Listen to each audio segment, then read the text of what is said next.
Estimados televidentes, para nosotros constituye un inmenso placer estar nuevamente junto con ustedes para compartir estos minutos donde hablaremos de historias y raíces. El pensamiento avanzado en la pluma de Martí logra ejército mambí más fuerte y organizado. El mismo sueño añorado por verdaderos patriotas fundióse de gota en gotas, cuán alta moral recobra para continuar la obra sin lugar a las derrotas. En este programa vamos a abordar un tema de importancia trascendental para la historia de Cuba. En tanto nos define como nación porque nos arroja la condición justamente de república, de país soberano. Es el momento en que se reinician las guerras por la independencia, el 24 de febrero, espacio en el cual Manzanillo tiene importancia singularísima, por cuanto es uno de los puntos donde de mejor manera se anuncia la nueva clarinada independentista.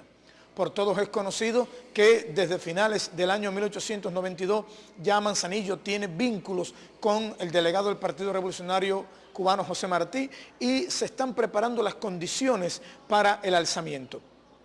Pero bueno, ¿cuándo se decide proponer definitivamente el alzamiento? Bueno, la orden de alzamiento es firmada el 29 de enero de 1895 en Nueva York por José Martí y tiene 3 puntos fundamentales. 1. Es preciso lograr la mayor simultaneidad posible en el alzamiento. 2. Es impensable un alzamiento en Occidente sin el acuerdo y el alzamiento del oriente del país. Y tercero, la emigración ofrecería a la guerra que se levantaba todo el apoyo posible para que éste resultara viable y consumado rápidamente. Se pensaban que vinieran 3 expediciones y que desembarcaran por el Camagüey, por las villas y por el oriente del país, y al conjuro de la llegada de los grandes jefes militares, bueno, pues la guerra fuese rápida y lo menos costosa y dolorosa para el país.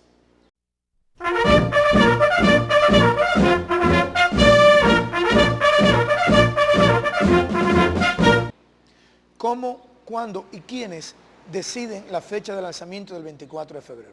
Pues bien, la orden llega en los primeros días de febrero y reunidos en La Habana, no olvidemos que Juan Gualberto era el representante del Partido Revolucionario Cubano en Cuba, deciden Julio Sanguilí, Pedro Betancur, José María Aguirre, López de Coloma y el propio Juan Gualberto con una guía de vapores de La Habana a Nueva York y el almanaque, deciden escoger la fecha. Bueno, ¿por qué piensan en el 24 de febrero? En primer lugar, porque ya era el último fin de semana del mes y bueno, pues daba tiempo a que los vapores que salían a principios del mes siguiente, bueno, pues llevaran la aprobación y la confirmación de que, bueno, pues se decidía producir el lanzamiento en esa fecha. Y en segundo lugar, porque era día de carnaval. Y iba a pasar inadvertido a las fuerzas españolas el hecho de que hombres a caballos moviéndose por los campos no llamaría la atención y podrían evitar cualquier elemento que pudiese terminar con la conjura que estaban haciendo. Bien, ¿cómo llega entonces a Manzanillo la orden de alzamiento? Primero viene Juan Tranquilino Latapier, que era estudiante de Derecho, viene a Manzanillo y a Santiago de Cuba. Traía la orden expresa de Juan Gualberto Gómez de llegar primero a Santiago de Cuba. En dependencia de lo que allí le dijese Juan Gualberto Gómez, bueno, pues entonces retornaría a Manzanillo, les haría saber cuál era la decisión tomada y ya con el acuerdo y con la aceptación de santiagueros y manzanilleros retornaría hacia el occidente para transmitir a la dirección del Partido Revolucionario Cubano en Nueva York la orden de alzamiento. Cuenta el mismo Juan Gualberto que cuando Juan Tranquilino Latapier llegó en la compañía, en un buque de la compañía Menéndez a Manzanillo, bueno, se entrevistó con Bartolomé Mazó, con Celedonio Rodríguez, con Dimas Zamora, con Miro Argenter y les dijo, tengo noticias para ustedes, pero no puedo hablarle.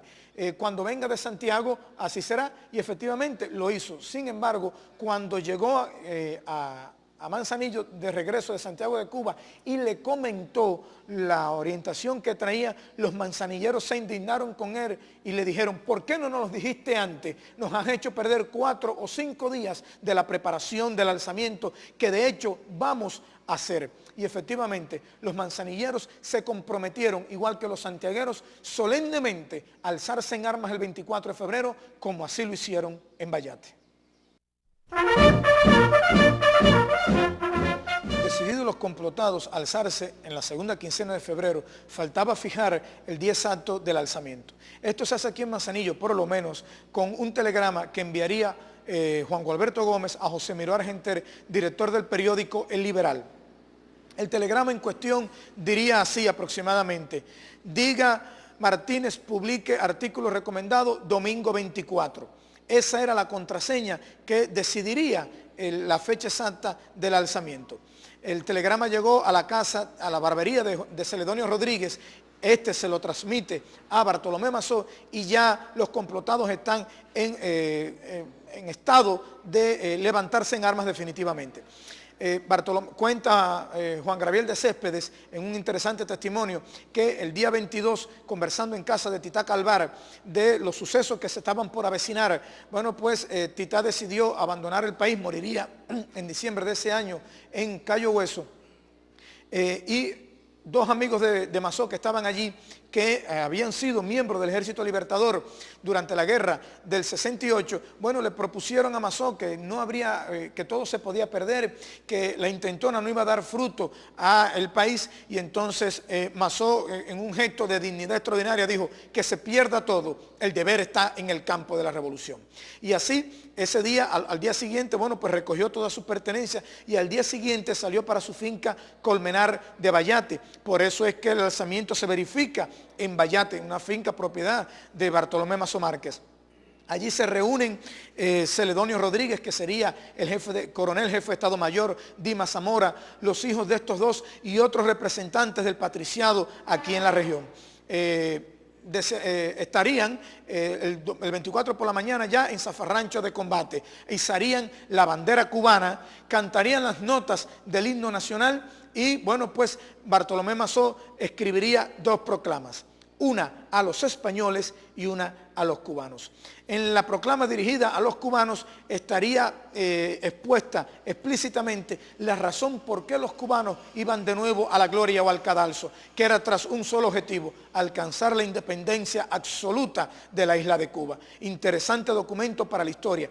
Y también una proclama a los españoles, como decía anteriormente, en la cual se veía el espíritu consecuente, la norma que signó la política revolucionaria de José Martí y que también fue el espíritu del manifiesto de Montecristi, en el cual la guerra no era contra el español.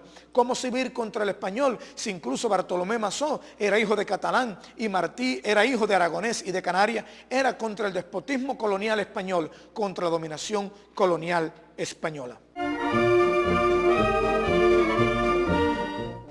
A los cubanos, proclama. Terminado el largo proceso que las circunstancias nos impusieron en el año 78, estamos de nuevo en campaña, esperando por los elementos con que contamos, conquistar en muy breve plazo nuestra independencia, única solución a que debemos aspirar todos los cubanos. Así pues, de esperar es que no quede un cubano que deje de tomar en él participación, que de derecho le corresponde, que aunque aquellos que en la década pasada nos fueron contrarios por ignorancia, por error o por cualquier otra causa, hoy pueden reivindicarse. A todos los esperamos con los brazos abiertos. Cuartel General del Distrito de Manzanillo, a 24 de febrero de 1895. Patria y Libertad. El jefe, Bartolomé Mazó.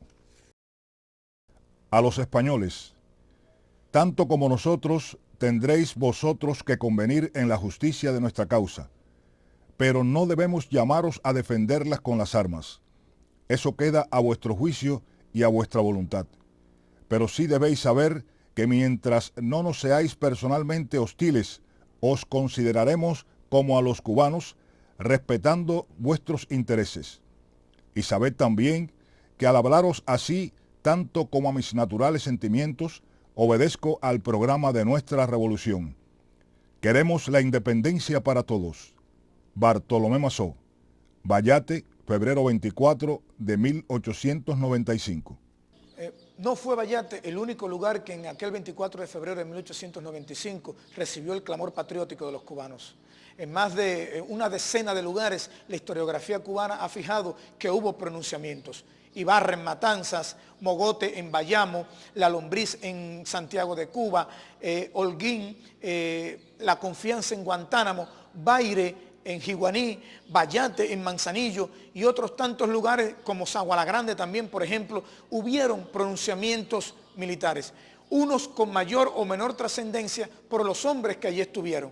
Por ejemplo, el de Vallate fue un lugar de significación extraordinaria. ¿Por qué? Porque es un hombre del 68, es el segundo de Céspedes en la de Majagua, el que está pronunciándose allí en Vallate. O sea, es un hombre que tiene toda una autoridad extraordinaria para estar allí. Pero además de eso, aparte del pronunciamiento militar, hay, como decíamos anteriormente, los pronunciamientos políticos con las proclamas a los cubanos y a los españoles. También hay acciones armadas. Amador Guerra tirotea y asalta la zona de Cayo Redondo. Y también en Calicito hay acciones armadas el 24 de febrero.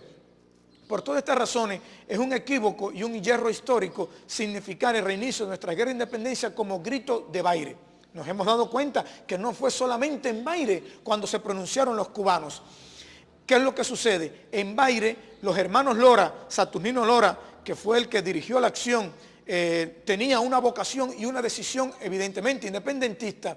Los autonomistas de aquel lugar hicieron todo lo posible para capitalizar a su favor el movimiento independentista, haciéndose que la prensa española reconociera que se estaba produciendo un alzamiento por una vertiente autonomista. Y eso fue lo que conoció España. Algo parecido había pasado con el alzamiento el 10 de octubre, que se llamó Grito de Yara. Realmente no fue en Yara, fue en la de Majagua. Pero como lo que conoció España, como lo que conoció la prensa española y difundió fue el suceso del encuentro en Yara, bueno, pues le llamaron Grito de Yara. Y lo más sonado fue el Grito de Baire, y que fue justamente el deseo y la intención de los autonomistas de capitalizar el movimiento hacia ellos. Por tanto, nada más alejado de la verdad que decir y que denominar al alzamiento del 24 de febrero Grito de Baire. Debe llamarse Grito de Independencia o reinicio de las luchas por la independencia.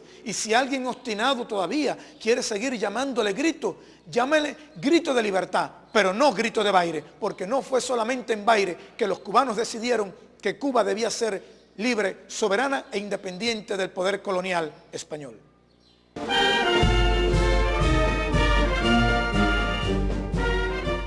Llegamos hacia el final de nuestro programa Historias y Raíces. Esperamos vernos en otro momento para seguir hablando de estos mismos aconteceres, de estas mismas pasiones, de estas mismas historias.